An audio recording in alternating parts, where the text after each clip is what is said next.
Hi, Liz. Happy birthday. Thank you. I wore my motorcycle scarf and jacket for you. Good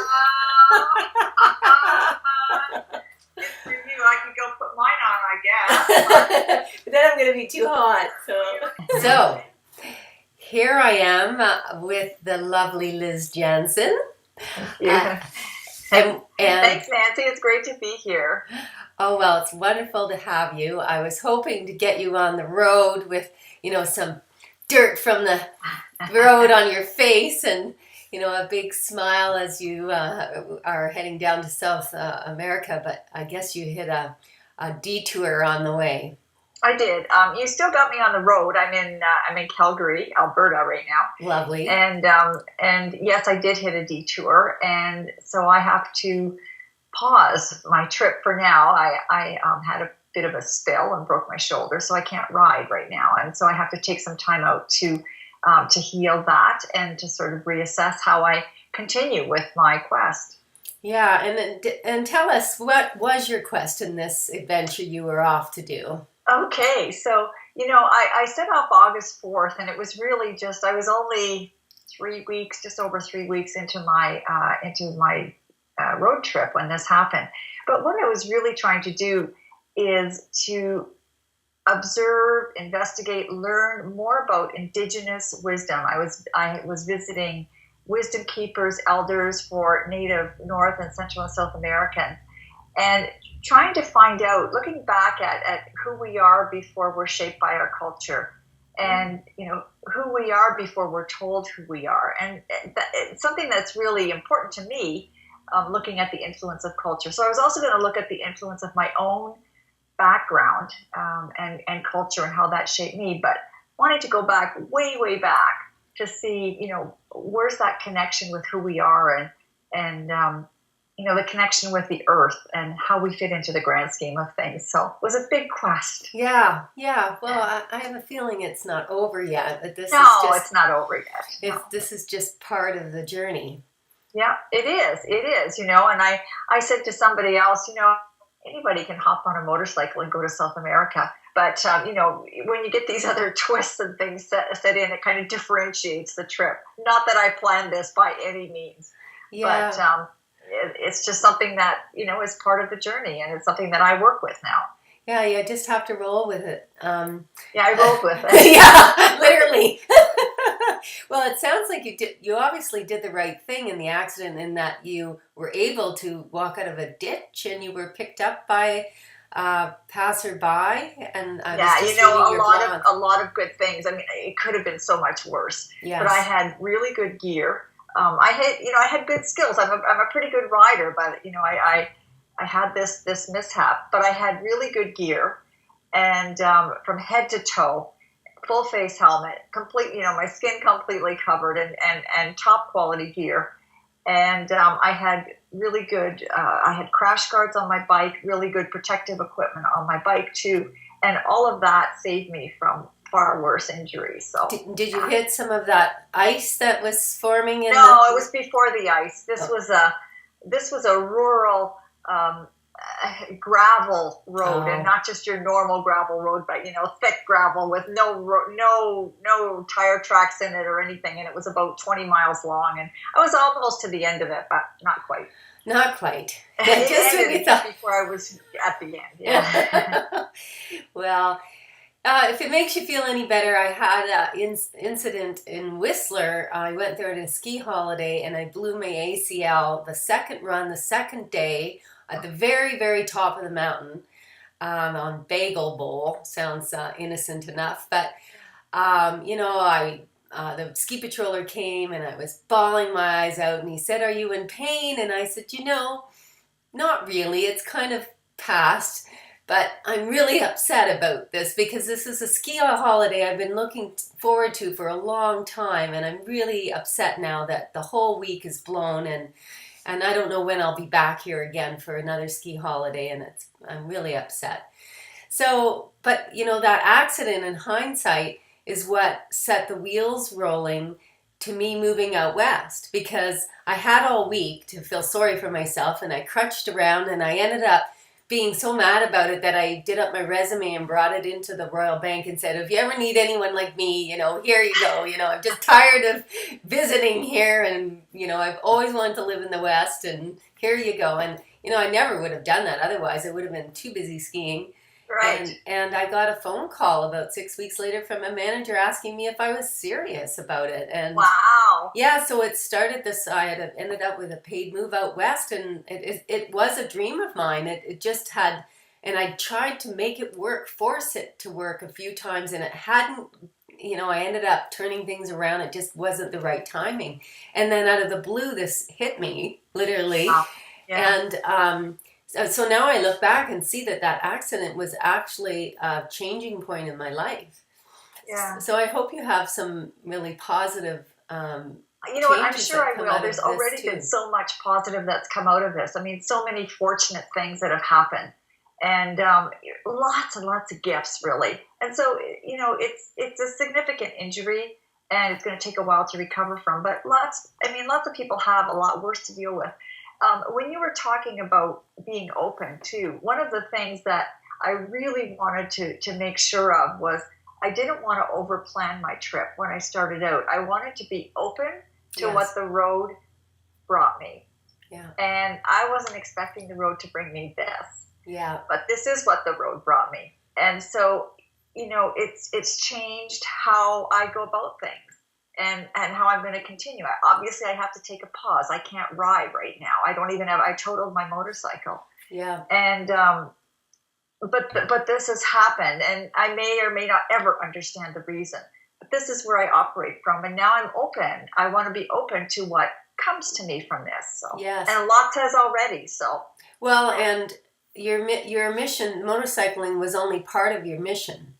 It really wasn't about motorcycling. I mean, that was how I was getting around, right? Yes. And it was a pretty cool way to get around, I got to say. Absolutely. But it wasn't the focus of what I was doing. My focus was other, and I can continue with that. I'm doing a podcast too, as you know, called Wheels to Wisdom. Yes. And so I've had a little break in there for a couple of weeks because I wanted it to be following where I was, and so I haven't been anywhere the last couple of weeks except in the hospital and here.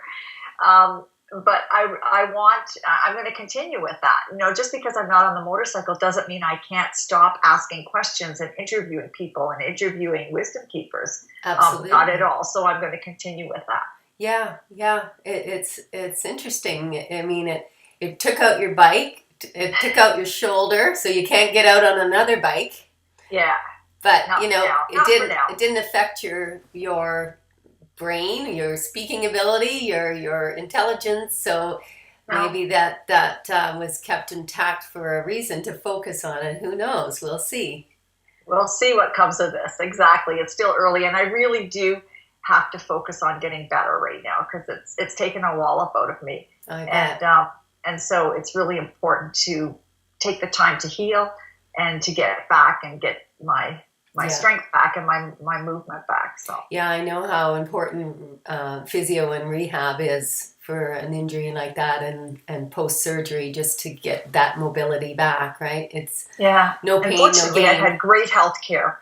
Yes. And I started on physio already, so it's great. It sounds like you've got really excellent professionals there. If you're going to crash anywhere in kind of that Olympic hub there, Calgary. Yeah, really, there's quite a lot of high-end doctors and therapists in that area.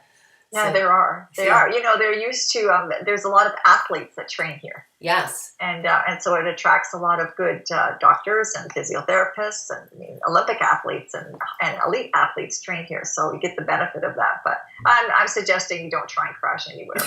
But Calgary, it could have been worse, a lot worse. Yeah, it could have been worse. Could have been in some third world country. Yeah, absolutely. Absolutely. Yeah, and I just wanted to mention that originally I came to meet you through your book, the book Women, Motorcycles, and the Road to Empowerment, 50 Inspiring Stories of Adventure and Self-Discovery. Well, that book just leaped off the shelf to me. I was in my favorite motorcycle gear shop at West Coast Roar in Mill Bay on Vancouver Island, and they had your book featured some Yeah, they've signed been great copies. advocates and great supporters, and they're great. It's a great shop. So, Oh, it's yeah. a super shop, yeah. And so I picked up this book. I have it right here, Oh, and thank you. and it's and you signed it for me, which is wonderful. But also, what I did was I had gone through all the chapters. You had all these different people, 50 different stories of women who happen to ride motorcycles and their sort of experience and why they ride and what they're doing in life. And it was really fascinating for me. I don't know, like I devoured this book. And then I Oh, was that's making great. all these notes on everything because it was so fascinating. People that were artists, activists, entrepreneurs, business people, politicians, police women, ICBC, dental hygienists, like all walks of life. It really It was. really was, and again, it really wasn't about the motorcycle either. But it No, was about pushing your comfort zone and seeing where that leads you, and then using that in other areas of your life too. So it was really fun to write. So I'm writing. I'm writing about this journey too, and so it will take a while. I'm just starting, but yeah. yeah, I'm looking forward to that. Well, I want one word that kind of jumped out on me that I see in your book and in your blogs that I relate to too, because it's something that we talked earlier about pushing our own boundaries and continuing to push to learn new skills and to grow. And but the word is fear. Mm. And I wondered if you could comment on your relationship with fear and the word fear and how you incorporate that into your life. Oh, good question. Because it's something that all of us deal with, and it's something that tries to come into. There's fear that's a healthy fear where you have to think about your own safety and security. But Yes. then there's these other voices in your head that come in and they tell you all this nonsense about why you can't do something or why you should, stay, maintain the status quo or do something, and all that prevents you from growing. Even when I think about this latest accident, it's the only accident, I should say, the latest episode. It's the only accident I've had in 44 years of riding on the road. But when I was going down this road, it was a challenge for me skills-wise. There were roads I could have taken off, but I was I was caught up in fear on that road. I knew I could do it, and but I was too afraid to turn off, right, and take a less hazardous route, if you will. So it kept me going. I mean, I was just focused on keeping my eyes ahead and keeping the throttle on and going. And I could have turned off on one of those side roads and avoided this whole thing. But that was fear that was keeping me from even evaluating alternatives there. Yeah. I don't know what made me do that, but and then there's fear with this whole trip, for example. Mm-hmm.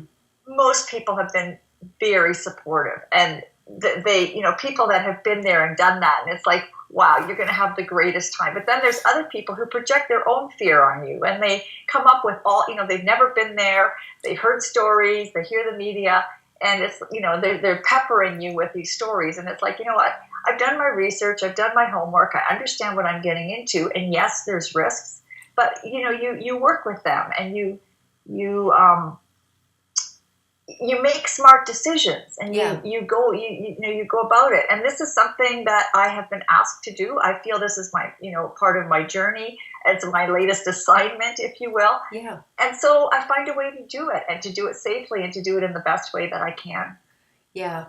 Well, I found Doris Marion's story was very inspiring that you wrote about, and I turned around and purchased her 2 books, the Untamed Spirit.